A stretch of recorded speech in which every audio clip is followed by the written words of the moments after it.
खेड़ा सत्याग्रह 1918 किसान संघर्ष। इसका प्रस्तावना देखेंगे हम लोग। 1917 के चंपारण सत्याग्रह के बाद महात्मा गांधी का दूसरा बड़ा आंदोलन था खेड़ा सत्याग्रह 1918। यह आंदोलन किसान के आर्थिक अधिकारों की रक्षा के लिए लड़ा गया था। गुजरात के खेड़ा जिले के किसान ने अकाल और फसल खराबी की स्थिति में अंग्रेज सरकार से कर माफ़ी की मांग की, लेकिन सरकार ने कर वसूली पर जोर दिया। गांधी जी, सरदार पटेल और अन्य नेताओं ने किसानों का संगठित कर सत्याग्रह और कर न देने के आंदोलन का आह्वान किया। टॉपिक 1 पृष्ठभूमि। स्थान गुजरात का खेड़ा जिला।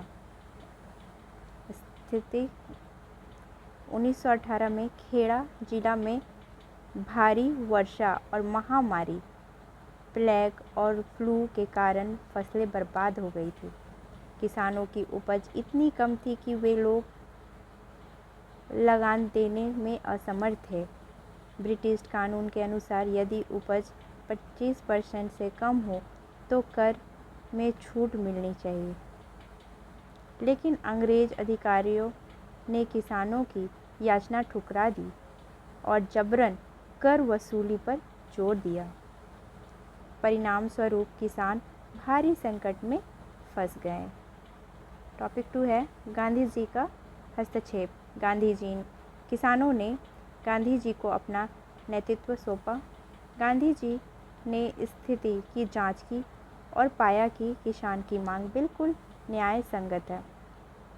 गांधी जी ने कहा, यदि किसान एकजुट होकर अहिंसा के मार्ग पर डटे रहे तो सरकार को झुकना पड़ेगा। कर न देने का आह्वान किया गया। टॉपिक 3 है नेतृत्व और सहयोगी।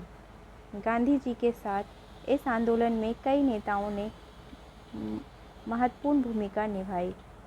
सरदार वल्लभ भाई पटेल, उन्होंने गांव-गांव जाकर किसानों को संगठित किया और उनमें साहस जगाया। शंकरलाल बैंकर, महादेव देसाई, इंदुलाल याज्ञिक, नरहरि परीख आदि।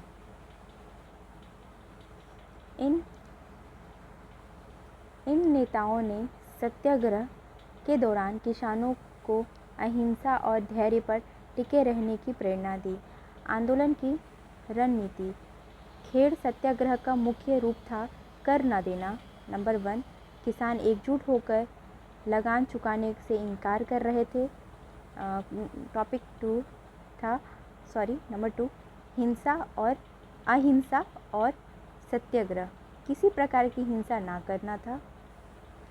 और तीसरा था संगठन, यानी गांव-गांव जाकर किसान को जागरूक करना।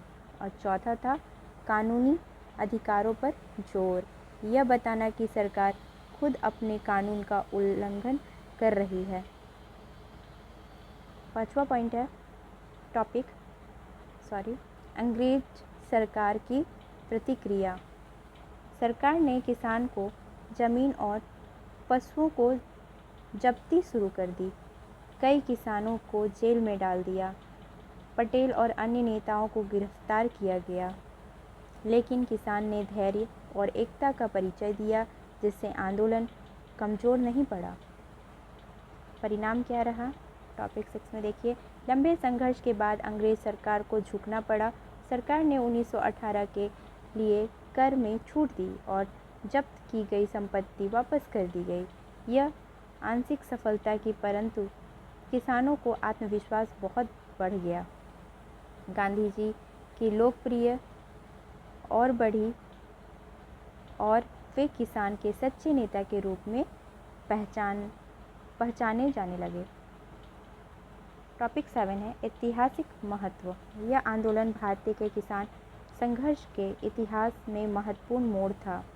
इसने दिखा दिया कि यदि किसान संगठित होकर अहिंसा और सत्याग्रह अपनाए तो वे अन्याय के खिलाफ जीत सकते हैं।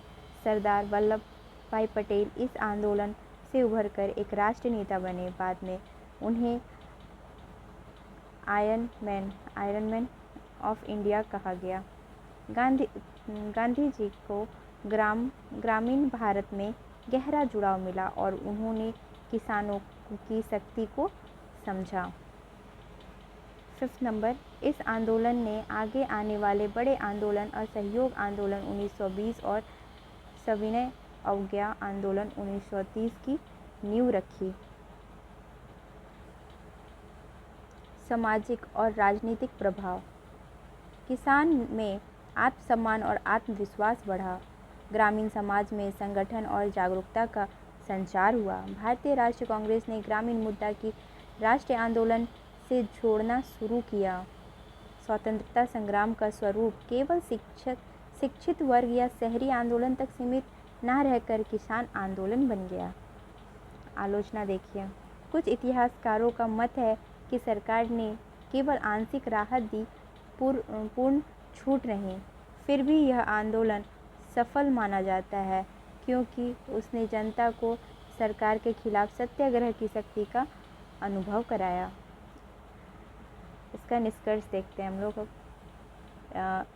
खेड़ा सत्याग्रह 1918 भारतीय स्वतंत्रता संग्राम में गांधी जी का दूसरा बड़ा आंदोलन था।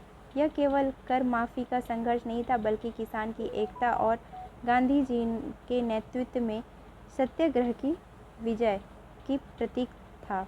इस आंदोलन ने गांधी जी को लोकप्रिय और बढ़ाया तथा भारतीय राजनीति में किसान को राष्ट्रीय आंदोलन से जोड़ने का मार्ग प्रशस्त किया। यह कहा जा सकता है कि खेड़ा सत्याग्रह ने भारतीय स्वतंत्रता संग्राम को और व्यापक बना दिया। Thank you for watching this video.